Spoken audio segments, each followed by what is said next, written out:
Assalamualaikum warahmatullahi wabarakatuh. Bapak Ibu, mungkin di antara Bapak Ibu masih ada yang belum selesai di tugas mandiri, baik itu peta konsep ataupun refleksi, maka kami akan menyajikan dua versi Bapak Ibu. Kita tahu tugasnya kan ada dua. Yang pertama itu adalah tentang peta konsep atau gagasan utama beserta kata yang sering menjadi miskonsepsi. Kemudian yang kedua adalah tugas refleksi. Yang jadi perdebatan itu adalah yang peta konsep gitu ya. Itu apakah harus pakai namanya visualisasi ataukah tidak. Nah, ini kami sajikan beberapa kelompok dua versi. Yang pertama versi pakai visual seperti ini Bapak Ibu, di mana nanti penjelasannya itu berupa tidak numbering tetapi berupa paragraf gitu ya.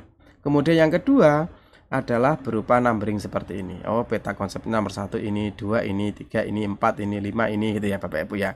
Nah, Bapak Ibu pilih yang mana? Monggo yang membuat Bapak Ibu mantep dan yakin silahkan di copy, disalin di LMS dengan syarat kata-katanya tidak boleh melebihi 500 kata. Ini bisa dicek di sini Bapak Ibu.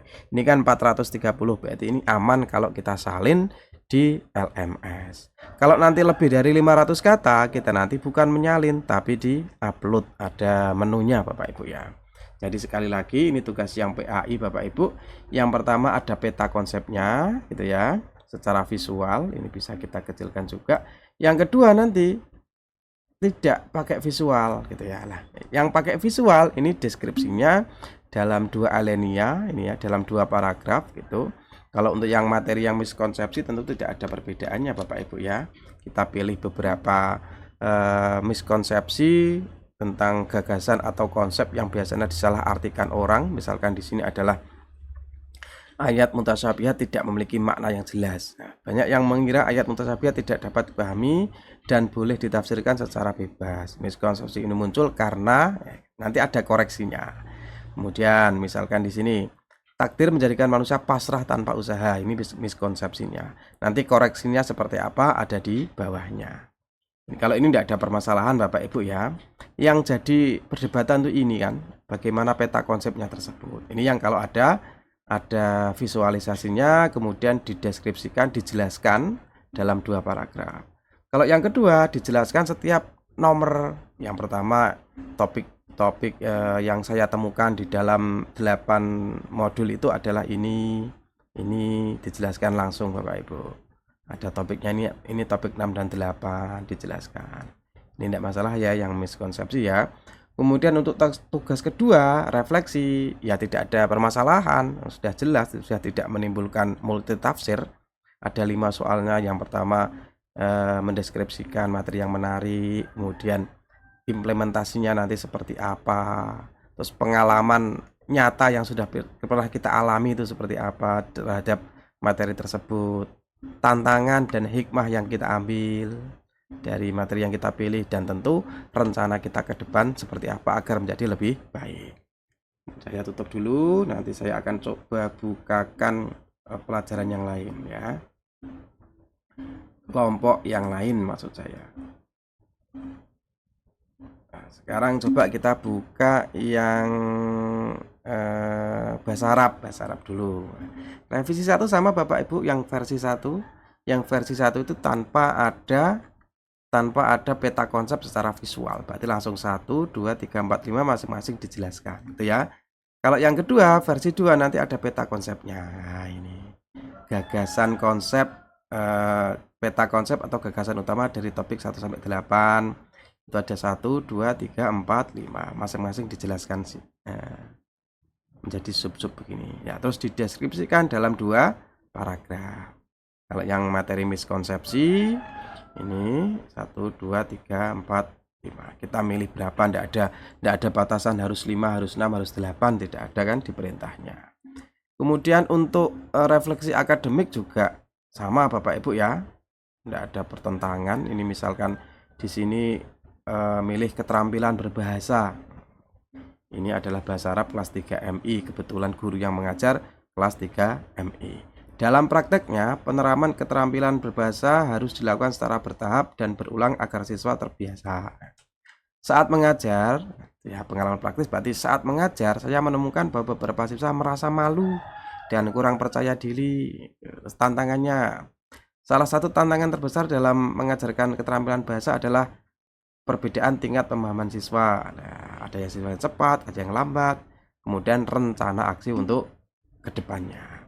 Tentu kemudian kalau refleksi tadi sudah ya. Nah, sekarang coba saya bukakan yang akidah akhlak, Tugas versi 1 sama itu Bapak Ibu. Kita milih gagasan utama 5 saja, terus kita jelaskan dalam satu paragraf. Kalau yang versi kedua, ya kayak tadi, ada peta konsep secara visual. Nah, kemudian nanti dijelaskan dalam 2 paragraf. Kalau yang materi miskonsepsi ini tentu tidak ada perbedaan ya. Yang pertama, misal takdir tidak bisa dirubah, ini ada di topik 1, kita jelaskan. Asmaul husna hanya untuk dihafal, itu materi topik 2, dijelaskan. Gitu ya. Tasawuf itu menjauhi dari kehidupan dunia, itu topik 5 dan 6. Terus kita jelaskan. Terus yang benar seperti apa padahal, nah itu ada pembenarannya. Itu Bapak Ibu ya. Oke, kemudian kalau tugas refleksi ya sama saja Bapak Ibu, tapi di sini materinya akidah akhlak. Nah, deskripsikan materi yang menarik di dalam akidah akhlak. Ini adalah moderasi beragama misalnya. Ini ada di topik 8. Sebagai guru akidah akhlak kelas 2, nah ini sesuai. Nanti bahasanya meskipun ini saya buat pakai AI Bapak Ibu, tapi seperti dibuat oleh manusia. Bahasanya mengalir seperti natural gitu ya. Salah satu tantangan terbesar dalam menerapkan moderasi beragama di kelas adalah adanya pengaruh lingkungan dan keluarga yang terkadang cenderung eksklusif dalam memahami ajaran agama. Di sini ada itu ya. Kemudian rencana aksinya. Itu Bapak Ibu. Yang penting itu jangan sampai melebihi 500 kata gitu ya. Kemudian mana yang belum tadi Bapak Ibu ya, PAI. PAI alternatif pertama. Nah, di sini ada peta konsepnya. Ini sudah kayaknya. Sudah ya, ini sudah kayaknya yang GKMI guru kelas Bapak Ibu. Yang versi 1 di sini ya. Tidak ada peta konsep secara visual. Bisa Bapak Ibu. Tidak usah terlalu khawatir karena nanti justru penentu kelulusan kita bukan di sini kok Bapak Ibu ya. Tapi di UP dan UKIN gitu ya. Kemudian yang kedua nanti ada peta konsepnya seperti ini. Gitu ya. Di sini ada moderasi beragama, terus kita deskripsikan, kita jelaskan, ada keterhubungan antara konsep, antara gagasan utama, ada keterhubungan di sini. Nah, ini saya buatnya pakai AI Bapak Ibu, mudah, hanya 5 menit jadi. Bapak Ibu kalau ingin nanti bisa cek di deskripsi Bapak Ibu. Di situ kami sudah siapkan prompt-promptnya, tinggal dimasukkan di ChatGPT, akan keluar jawabannya. Ada video panduannya, insya Allah kita nanti bisa cepat, bisa mudah, sehingga fokus kita tidak salah. Nanti fokus kita adalah bagaimana kita bisa sukses di UP dan UKIN gitu Bapak Ibu ya. Semoga ada manfaatnya. Silahkan dipilih Bapak Ibu kepengen versi 1 apa versi 2. Kedua-duanya kami jelaskan di ebook kami. Bahkan ada 3 versi.